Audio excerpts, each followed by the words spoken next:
నోటితో ఉచ్చరించలేని భాషలో ముఖ్యమంత్రి ఉప ముఖ్యమంత్రి నిన్న మాట్లాడతారు. ఈ రోజు నిన్ననేమో మహిళా ఎమ్మెల్యేలను అవమానపరిచారు. ఈ రోజు ఈ రాష్ట్రంలోని ఈ దేశంలోని మహిళా మూర్తులను తల్లులను కన్న తల్లులను అవమానపరిచే విధంగా శాసనసభలో సభ్యులు మాట్లాడుతూ ఉన్నారు. దీన్ని ఎవరు ఎంకరేజ్ చేస్తున్నారు? సభా నాయకుడే సభలో ఉండి ఆ రకంగా సభ్యుల చేత మా బీఆర్ఎస్ పార్టీని మా సభ్యులను తిట్టించే ప్రయత్నం చేయడం అంటే ఇది ఏ రకంగా సమంజసమని అడుగుతా ఉన్నా. ఎప్పుడైనా మేం ప్రభుత్వాన్ని ఘాటుగా విమర్శిస్తే, ప్రభుత్వాన్ని తప్పును ఎత్తి చూపితే కొన్ని సెకండ్లలోనే మా మైక్ కట్ అయిపోతుంది, కొన్ని సెకండ్లలోనే వీడియో మా నుంచి మారిపోతుంది. కానీ ఆ సభ్యుడు నోటికొచ్చినట్టుగా కన్న తల్లులను అవమానపరిచే విధంగా శాసనసభ్యులను నోటికొచ్చినట్టు, అంటే అది మనుషులు మాట్లాడే భాష కాదు, పశువులు మాట్లాడే విధంగా, ఒక స్ట్రీట్ రౌడీ మాట్లాడే విధంగా, ఒక రౌడీ షీటర్లు బయట మాట్లాడేటువంటి భాష ఒక శాసనసభలో ఒక సభ్యుడు మాట్లాడడం తగునా? దీన్ని ఎందుకు స్పీకర్ గారు మైక్ కట్ చేయరు?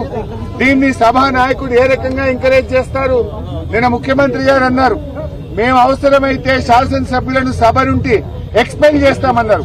ఇవాళ ఎక్స్పెల్ చేయకూడదు. అయినను ఈ రకంగా ఒక రౌడీ భాషను శాసనసభలో మాట్లాడుతుంటే, మాతృమూత్రులను అవమానిస్తా ఉంటే స్పీకర్ గారు మైక్ కట్ చేయరు, సభానాయకుడు ఖండించడు, పైగా ముసిముసిలు నవ్వుతా ఉంటాడు. నిజంగా మీకు మాతృమూర్తుల మీద గౌరవం ఉంటే, మహిళల మీద మీకు గౌరవం ఉంటే తక్షణమే ఆ శాసనసభ్యుడిని ఎక్స్పెల్ చేయాలని చెప్పి మేము బీఆర్ఎస్ పార్టీ తరఫున డిమాండ్ చేస్తా ఉన్నాం. ఇదేమి రాజ్యం నాకు అర్థం కాదు. నిన్న మహిళా ఎమ్మెల్యేలను అవమానపరుస్తారు, ఇలా మాతృమూర్తుల్ని అవమానపరుస్తారు తప్ప ఇది మంచి పద్ధతి కాదు. మేం కోరేది ఒక్కటే, ఇప్పటికైనా ఆ సభ్యుని మీద కఠినమైన చర్యలు తీసుకోవాలని, అతన్ని ఎక్స్పెల్ చేయాలని చెప్పి మేము ఈరోజు బీఆర్ఎస్ పార్టీ పక్షాన డిమాండ్ చేస్తా ఉన్నాం. అంటే మొత్తంగా మహిళల్ని కించపరిచే విధంగా, మహిళల్ని అవమానపరిచే విధంగా ఈరోజు మాట్లాడారు.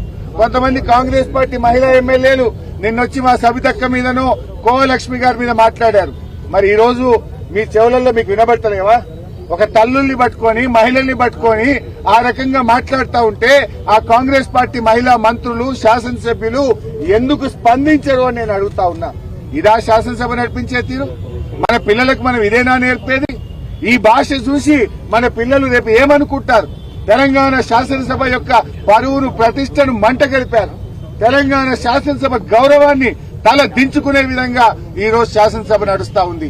ఇది చాలా దుర్మార్గమైనటువంటి భాష, రౌడీ భాషను ఈ రోజు శాసనసభలో ఎంకరేజ్ చేస్తా ఉన్నారు. నిజంగా మేము ఆ రకంగా చేసి ఉంటే ఇవాళ ఒక్క కాంగ్రెస్ పార్టీ సభ్యుడు మిగులుతుండేనా? మేము ఆ రకంగా చేశామా? ఆ సంస్కృతి మేము ఎంకరేజ్ చేశామా? గతంలో ఈ శాసనసభ సభ్యుడు తెలంగాణ ఉద్యమం మీద కూడా మాట్లాడి నాలుక గరుచుకొని క్షమాపణ చెప్పిండు. మళ్లీ ఈ రోజు అదే భాష మాట్లాడినాడు. తప్పకుండా భగవంతుడున్నాడు, ప్రజలున్నారు, అతనికి తగిన శాస్తి జరుగుతుంది. ఆ శాస్తి జరిగేదాకా కూడా వదిలిపెట్టమని చెప్పి అతను డిస్క్వాలిఫై అయ్యేది ఖాయం. రేపు అతను మాజీగా మిగిలేది కూడా తప్పదని హెచ్చరిస్తా ఉన్నాం. అదేవిధంగా ఇవాళ జాబ్ క్యాలెండర్ అదొక జోక్ క్యాలెండర్ అయిపోయింది. ఆ రోజు 6 గ్యారంటీలకు చట్టబద్దత అన్నారు, అది బోగస్. వరి ధాన్యానికి బోనస్ అన్నారు, అది బోగస్. ఇవాళ జాబ్ క్యాలెండర్ బక్వాస్ అయిపోయింది. అన్ని బక్వాస్ మాటలు. కాంగ్రెస్ పార్టీ ఒక్కటన్న మాట మీద నిలబడరా? వడ్లకు 500 బోనస్ అన్నారు, 10% వండే సన్నాలకు ఇస్తామని ఎగబెట్టిండ్రు. మహిళలకు 2500 అన్నారు, మోసం చేసిండ్రు. వృద్ధులకు 4000 పెన్షన్ అన్నారు, మోసం చేసిండ్రు. ఎన్నో ఆశలతో, కోటి ఆశలతో ఎదురు చూస్తున్న నిరుద్యోగులకు నేటి జాబ్ క్యాలెండర్ బక్వాస్ గా మారింది, బోగస్ గా మారింది. ఏం చెప్పిండ్రు రాహుల్ గాంధీ గారు? మీరు అశోక్ నగర్ సెంట్రల్ లైబ్రరీ మెట్ల మీద కూర్చొని ఏడాదిలోగా కాంగ్రెస్ పార్టీ 2 లక్షల ఉద్యోగాలు ఇస్తామని చెప్పలేదా? ఏమైనా 2 లక్షల ఉద్యోగాలు? 8 నెలలు గడిచిపోయింది, 4 నెలలు మిగిలింది. ఏదో జాబ్ క్యాలెండర్ ఇస్తారంటే నిజంగానే 2 లక్షల ఉద్యోగాలు ఇస్తారేమో అనుకున్నాం.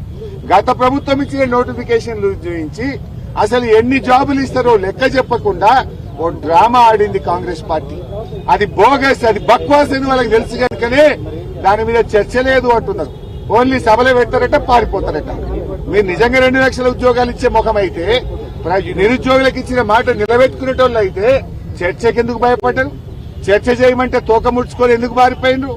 ఎందుకు చర్చ చేయడానికి భయపడ్డది కాంగ్రెస్ పార్టీ అంటే ఈ రాష్ట్రంలో నిరుద్యోగ యువతను కాంగ్రెస్ పార్టీ మోసం చేసింది. 4,000 భృతిని మోసం చేసింది. 2 లక్షల ఉద్యోగాలని మోసం చేసింది. అవి 2 లక్షలు కాదు కదా, కనీసం 20,000 లెక్క కూడా చెప్తలేరు. ఏమున్నా గత ప్రభుత్వం ఇచ్చిన నోటిఫికేషన్లు, మా ప్రభుత్వం ఇచ్చిన నోటిఫికేషన్లు గా ఉద్యోగాలే తప్ప కొత్త ఉద్యోగాల లెక్కేది అంటే పూర్తిగా ఇవాళ దగా చేసిండ్రు. నిరుద్యోగ యువతకు ఇవాళ కాంగ్రెస్ పార్టీ తీరని ద్రోహం, మోసం, దగా చేసిన కాంగ్రెస్ పార్టీకి తప్పకుండా రాష్ట్రంలోని నిరుద్యోగులు అడుగడుగున నిలదీయాలని మేము పిలుపునిస్తా ఉన్నాం. నిరుద్యోగ యువత, విద్యార్థులు ఈ కాంగ్రెస్ పార్టీని మరి బుద్ధి చెప్పే విధంగా కాంగ్రెస్ పార్టీ నాయకులను నిలదీయాలని చెప్పి నిరుద్యోగ యువతకు ఈ రోజు మేము పిలుపునిస్తా ఉన్నాం. ఇది మోసం కాదా? ఏడున్నాడు రాహుల్ గాంధీ గారు? ఏం మాట్లాడుతున్నారు కాంగ్రెస్ నాయకులు?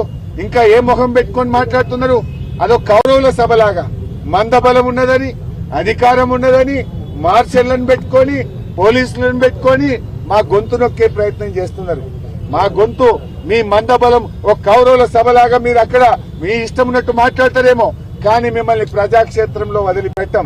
తప్పకుండా కాంగ్రెస్ పార్టీ ఈ 2 లక్షల ఉద్యోగాలు ఇచ్చేదాకా ఈ కాంగ్రెస్ పార్టీ నిరుద్యోగులు వెంటబడతారు. బీఆర్ఎస్ పార్టీ కూడా వారి వెంటబడుతుంది. మీరు ఏ ఒక్క హామీ నిలుపుకున్నారు? 1:100 దగా. గ్రూప్ 2 ఉద్యోగాలు పెంచుతామన్నారు, మోసం. గ్రూప్ 3 ఉద్యోగాలు 3,000 చేస్తామన్నారు, దగా. అన్ని దగానే చేసిండ్రు. రిజర్వేషన్లలో మోసం చేసిండ్రు. మెగా డిఎస్సీ 25,000 ఉద్యోగాలు అన్నారు, మోసం చేసిండ్రు. మోసాల పరంపర ఇవాళ కాంగ్రెస్ పార్టీకి వచ్చేస్తా ఉంది. ఇవాళ రేవంత్ రెడ్డి గారు అబద్దాలాడి అధికారంలోకి వచ్చిండు, కానీ నిన్ను వదిలిపెట్టరు. నువ్వు రైతులకు మోసం చేసినావు, వృద్ధులకు మోసం చేసినావు, నిరుద్యోగులకు మోసం చేసినావు, ఉద్యోగులకు డిఏ పీఆర్సీ ఇస్తాని మోసం చేసినావు. నువ్వు మోసం చేయండి వల్లి అడుగడుగున ఈ రాష్ట్రంలోని అన్ని వర్గాలను కాంగ్రెస్ పార్టీ మోసం చేసింది. ఈ కాంగ్రెస్ యొక్క ద్రోహాన్ని ఖచ్చితంగా బీఆర్ఎస్ పార్టీ ఎండగడుతుంది. అదేమన్నా శాసనసభనా?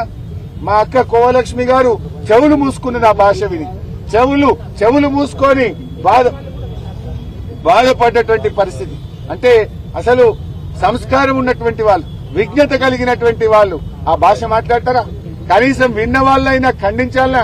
వి థ్యాంక్ అక్బరుద్దీన్ ఓవైసీ గారు. అక్బరుద్దీన్ ఓవైసీ గారు లేచి ఈ భాషను వెంటనే దాన్ని తొలగించాలని ఆయన ఈ రోజు కనీసం సభ యొక్క గౌరవాన్ని కాపాడడానికి అక్బరుద్దీన్ ఓవైసీ గారు గట్టిగా డిమాండ్ చేశారు. అంటే స్పీకర్ గారిని అడుగుతా ఉన్నా, మీరు వినట్లేదా స్పీకర్ గారు?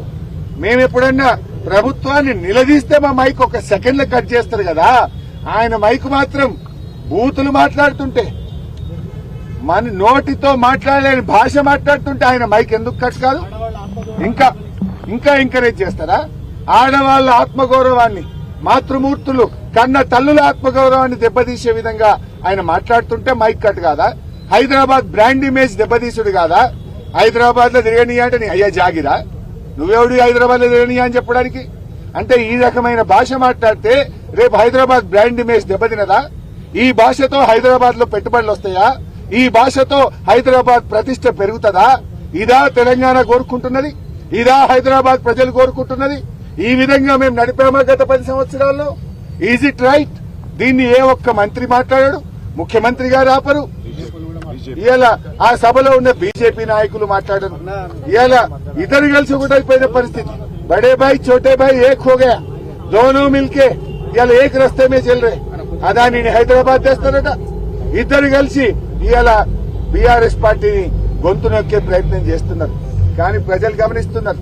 ప్రజలు అంతిమంగా ప్రజలు న్యాయ నిర్ణేతలు. బీఆర్ఎస్ పార్టీ తెలంగాణ ప్రజల కోసం పుట్టిన పార్టీ, తెలంగాణ ఆకాంక్షల కోసం పుట్టిన పార్టీ, తెలంగాణ ప్రతిష్టను పెంచిన పార్టీ, తెలంగాణ గౌరవాన్ని పెంచిన పార్టీ. తెలంగాణకు పరిపాలన చేత కాదు అంటే 10 ఏళ్లు కేసీఆర్ గారు పరిపాలించి దేశానికి దిక్సూచిగా తెలంగాణ నిలిపిండు. పర్ క్యాపిటా ఇన్కమ్ లో, జీఎస్డీపీలో, పర్ క్యాపిటా పవర్ కన్జంప్షన్ లో, అదేవిధంగా ప్రాజెక్టుల నిర్మాణంలో, విద్యుత్ వినియోగంలో, ఐటీ రంగంలో, పరిశ్రమల రంగంలో దేశానికే ఒక అద్భుతం రోల్ మోడల్ గా తెలంగాణ నిలిపితే మీరు మాట్లాడే భాష, మీరు నడిపే తీరు ఇవాళ హైదరాబాద్ ఇమేజ్ దెబ్బతీసే విధంగా, మరి ఈ రాష్ట్ర ప్రజల తల వంచుకునే విధంగా మీరు సభ నడపడం ఇది చాలా చాలా బాధాకరం. ఏది ఏమైనా ఇవాళ జాబ్ క్యాలెండర్ అనేది చాలా దురదృష్టకరం. జాబ్ క్యాలెండర్ కాస్త జాబ్లెస్ క్యాలెండర్, బోగస్, బక్వాస్, ఒక జోక్ క్యాలెండర్ గా మారిపోయింది. దీన్ని తీవ్రంగా